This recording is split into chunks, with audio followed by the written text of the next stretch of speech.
Good morning dear students. इससे पहले आप सब 6th, 7th और 8th में जिस तरह से पढ़ते चले आए हो, मैं आपसे हमेशा कहती थी कि 9th में जाते ही आपका सिलेबस कम्प्लीटली चेंज हो जाएगा। अभी तक आप 6th, 7th, 8th में एक सेम पैटर्न पे पेपर देते आए थे, एग्ज़ाम देते आए थे, बट 9th से आपका पैटर्न चेंज होता है और 9th से आपकी जो इंग्लिश की बुक है वो 4 पार्ट्स में डिवाइड हो जाती है।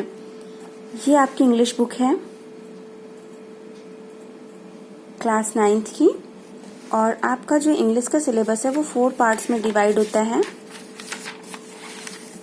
You can see here prose, poetry, supplementary reader and then section B is related to grammar.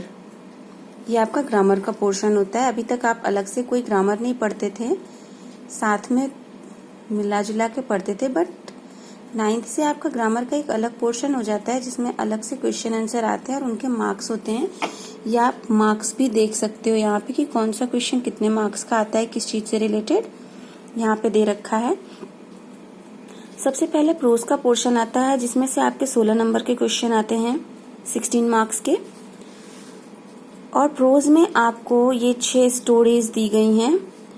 Pros में इन जो ये स्टोरीज दी गई हैं, सबसे बड़ी बात कि इसमें से आपको एक पैराग्राफ दिया जाएगा। उस पैराग्राफ में क्वेश्चन आंसर आपको ढूंढ करके लिखना होता है और राइटर का नाम भी आपको लिखना होता है, याद करना होता है। प्रोज के पोर्शन से एक लॉन्ग क्वेश्चन आता है और 2 शॉर्ट क्वेश्चन आते हैं। फिर आपका पोएट्री का पोर्शन आता है। पोएट्री में आपका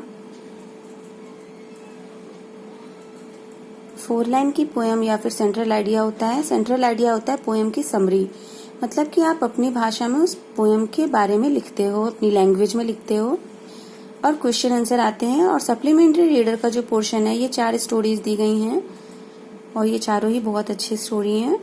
इसमें से आपको सिर्फ और सिर्फ शॉर्ट क्वेश्चन आंसर करने के लिए आते हैं। और पोएट्री से 7 मार्क्स का, सप्लीमेंट्री रीडर से 12 मार्क्स का क्वेश्चन आता है। देन आफ्टर आपका ग्रामर का पोर्शन होता है जो 35 मार्क्स का होता है। ग्रामर में भी अलग अलग पोर्शन के अलग अलग मार्क्स डिवाइडेड हैं। इंग्लिश ग्रामर 15 मार्क्स का आता है, ये पूरा पोर्शन जो यहाँ पार्ट 1 है, पंक्चुएशन एंड स्पेलिंग तक। इससे आपका 15 मार्क्स का क्वेश्चन आता है। देन आफ्टर आपका ट्रांसलेशन आता है। ट्रांसलेशन आपका 4 मार्क्स का होता है। कंपोजिशन आता है। कंपोजिशन मतलब कि जैसे एसे है, राइटिंग्स हैं और इस तरह की जो भी चीज़ें होती हैं, एप्लीकेशन, राइटिंग, ये चीज़ें आती हैं जो आपकी 6 मार्क्स की। और फिर 4 मार्क्स का लेटर वगैरह आता है आपका। Comprehension unseen. अनसीन मतलब होता है एक ऐसा पैसेज आता है आपका जो आपने पहले कभी नहीं देखा होता है। अनसीन होता है वो, आपको तुरंत ही अपने पेपर में वो क्वेश्चन पढ़ना होता है और आप तुरंत उसमें से ढूंढ करके उसके आंसर को लिखते हो।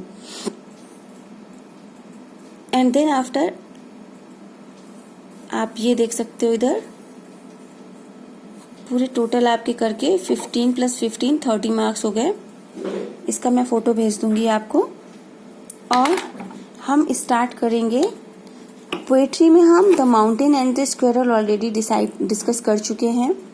क्वेश्चन आंसर और पोएम मैं शेयर कर चुकी हूँ, आप लोग देख लीजिएगा। और अब हम नया चैप्टर स्टार्ट करेंगे सप्लीमेंट्री रीडर का, Gandhi ji and a coffee drinker. Tom Sawyer आपको सर पढ़ा रहे हैं और उन्होंने कुछ पोर्शन आपका शेयर भी किया है। सप्लीमेंट्री रीडर में Gandhi ji and a coffee drinker is the first chapter और it is written by G Ramachandran के द्वारा लिखा गया है, जिसे हम पढ़ेंगे। So let's start the chapter Gandhi ji and a coffee drinker. Here you can see Gandhi ji and a coffee drinker. You can see the picture of Mahatma Gandhi here, and the chapter is written by G. Ramachandran. महात्मा गांधी जी के बारे में आप सब जानते हो। राष्ट्रपिता कहा जाता है इन्हें, फादर ऑफ द नेशन, जिन्होंने इंडिया को फ्री कराने में, अंग्रेजों से इंडिया को आज़ाद कराने में बहुत ही महत्वपूर्ण भूमिका निभाई थी। गांधी जी सत्य और अहिंसा के पुजारी थे।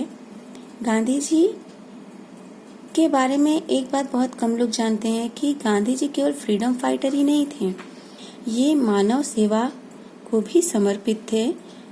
और ये जो चैप्टर है, ये पूरा चैप्टर गांधी जी की मानव सेवा से संबंधित है।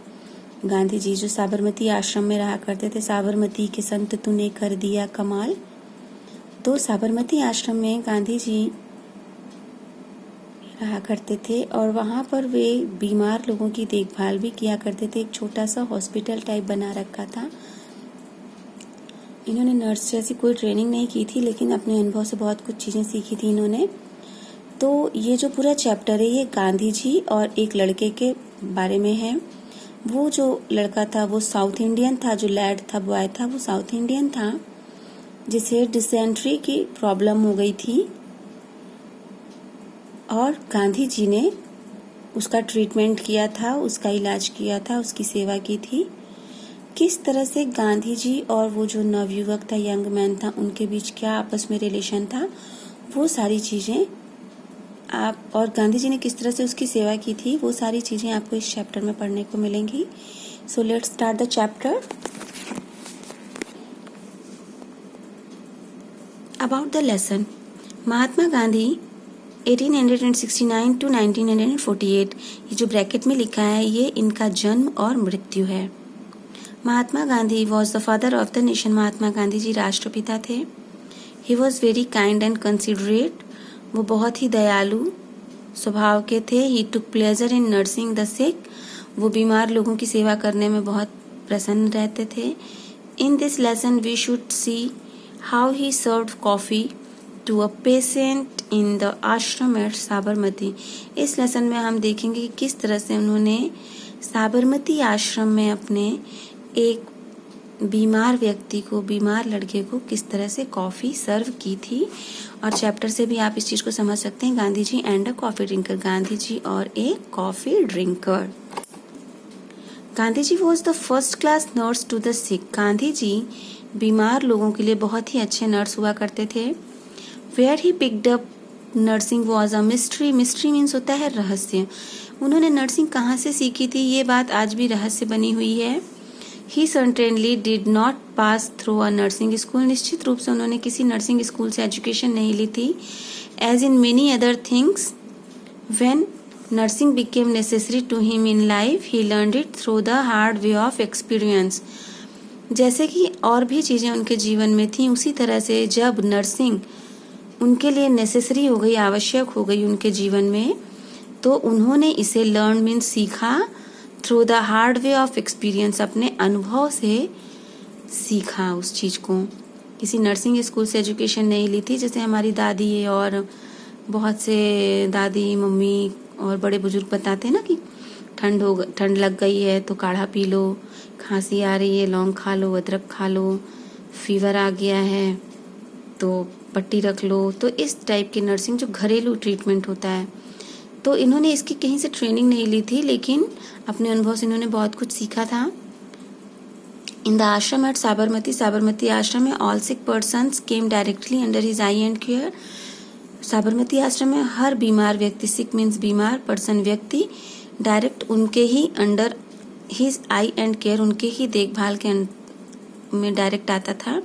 Doctors were of course consulted, doctors से सलाह ली जाती थी, but the care of the sick Gandhi ji arrange in person, लेकिन जो बीमार व्यक्ति की देखभाल का काम होता था वो Gandhi ji arrange in person, Gandhi ji स्वयं करते थे। इट वॉज अ जोक, ये एक जोक था, एक मजाक था अक्सर लोगों के, स्पेशली अमंग यंग पीपल के बीच में, इन द आश्रम के, कि if you wanted to see Gandhi ji every day and talk to him and hear him crack jokes, कि यदि तुम गांधी जी से प्रत्येक दिन मिलना चाहते हो और गांधी जी के साथ बैठकर क्रैक जोक्स, हंसी मजाक करना चाहते हो, you had only to be ill, तो तुम्हें सिर्फ बीमार पड़ जाना होगा, and get into bed, और बिस्तर पे पड़ जाना होगा।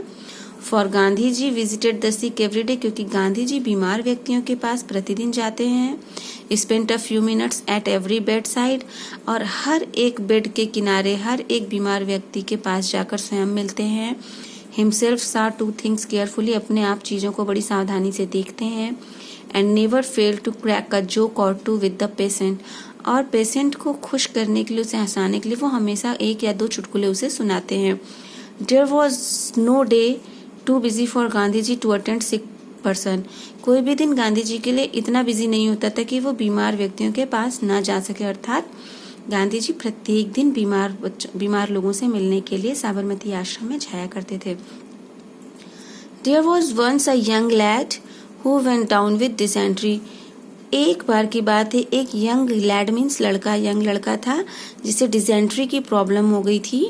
ही had done his best to accustom himself to ashram food. He had done his best, उसने बहुत प्रयास किया अपने आप को अकस्टम हिमसेल्फ, अपने आप को जो आश्रम का फूड था उससे अकस्टम करने की बहुत कोशिश की। मतलब कि जैसे कुछ लोग होते हैं फास्ट फूड खा रहे हैं, मिर्च मसाला ये सब चीज़ें खा रहे हैं, और आश्रम में तो आप जानते हो सिंपल खाना होता है, बिना लहसुन प्याज का, और एकदम सिंपल उबला हुआ हल्के मसाले तेल का खाना होता है।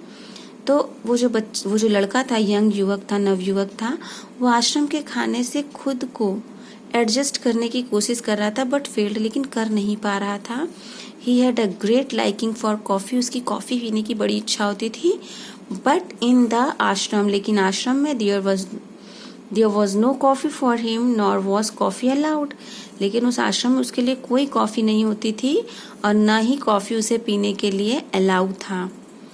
इन गुड टाइम, अच्छे दिनों में he got rid of his dysentery.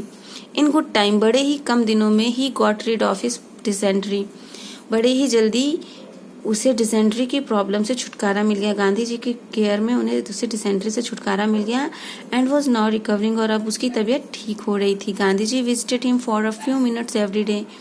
Gandhi ji प्रत्येक दिन उसके पास कुछ मिनट के लिए जाते थे। ड्यूरिंग हिज यूजुअल राउंड्स, और राउंड पे उससे मिलते थे। मतलब कि जैसे डॉक्टर्स राउंड पे आते हैं, वैसे गांधी जी भी अपने साबरमती आश्रम में पेशेंट के पास हर दिन जाते थे, कुछ समय बिताते थे minute. Those few minutes were like a tonic to the poor lad, और वो कुछ समय जो होता था वो उस पुअर लैड के लिए टॉनिक का काम करता था। He pined for a cup of coffee, उसकी कॉफ़ी पीने की बहुत इच्छा थी। पाइंड मतलब बहुत गहरी इच्छा थी। वन डे, एक दिन, he was lying on his back, वो अपने बैक पर लेटा था, ड्रीमिंग ऑफ इट, और कॉफ़ी के बारे में सपना देख रहा था। जब हमें किसी चीज़ को खाने का या कहीं जाने का बहुत मन होता है ना, तो हमें वही चीज़ें दिखती हैं हर जगह, और उसको कॉफ़ी पीनी थी और वो कॉफ़ी का सपना देख रहा था। When he heard the welcome sound of the wooden sandals of Gandhi ji. Wooden sandal होता है खड़ाऊ, जो लकड़ी की बनी होती है, और जैसे ही उसने गांधी जी के आने की आवाज़ सुनी, उनके खड़ाऊ की आवाज़ सुनी, a minute later Gandhi ji entered with his never failing smile and cheering words, और एक मिनट के अंदर अंदर ही गांधी जी उसके रूम में आ गए, मुस्कुराते हुए और अच्छे अच्छे वाक्य बोलते हुए। अच्छे मतलब हमेशा अच्छा मीठा बोलते थे, तो हंसते मुस्कुराते बोलते हुए उसके रूम में आए।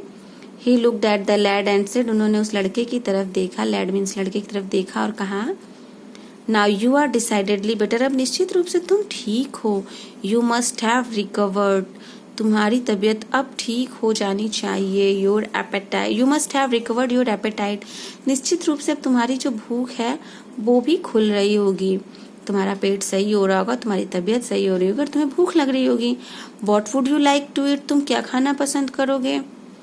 सम गुड उपमा और डोसा, क्या तुम कुछ उपमा और डोसा पसंद करोगे खाना? यहाँ पर इसका मतलब ये है कि वो साउथ इंडियन लड़का था, और साउथ इंडियन डिशेज होती हैं उपमा, डोसा, सांभर, ये सब चीज़ें। तो वो उससे हंसते हुए कह रहे थे कि अब तो तुम्हारा पेट सही हो गया होगा, अब तो तुम्हारी तबीयत ठीक हो रही है और तुम्हारी भूख भी लग रही होगी तुमको, तो तुम क्या खाना पसंद करोगे? ओहो, उपमा डोसा खाओगे? गांधी जी चिढ़ा रहे हैं, उपमा डोसा कुछ नहीं मिलेगा। तो इसके आगे अब हम नेक्स्ट वीडियो में देखेंगे कि क्या मिलता है उसको और कैसे मिलता है। कॉफ़ी मिलती है कि कॉफ़ी नहीं मिलती है, कॉफ़ी कहाँ से मिलती है, उपमा डोसा मिलता है कि नहीं मिलता है, सब अब हम नेक्स्ट वीडियो में शेयर करेंगे। Okay bye, good luck.